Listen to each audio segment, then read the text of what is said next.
महिन्नः पन्थानं मदनपरिपन्थिप्रणयिनी प्रभुर्निर्णेतुं ते भवति यतमानोऽपि कथमः। तथापि श्रीकाञ्चीविहृतिरसिके कोऽपि मनसो विपाकस्त्वत्पादस्तुतिविधिषु जल्पाकयति माम्।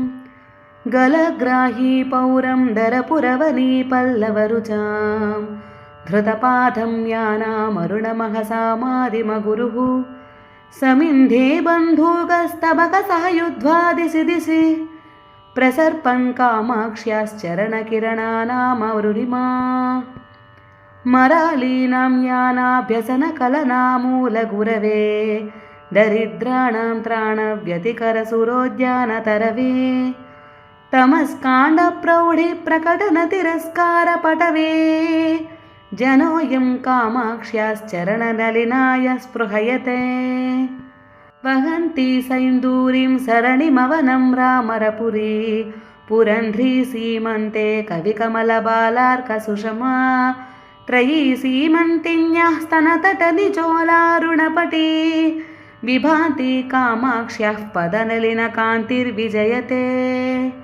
प्रणम्रीभूतस्य प्रलयकलहत्रस्तमनसः स्मरारातेश्चूडा वियति गृहमेधीः मकरः ययोः सान्ध्यां कान्तिं वहति सुषमाभिश्चरणयोः तयोर्मे कामाक्ष्या हृदयमपतन्द्रं विहरताम्।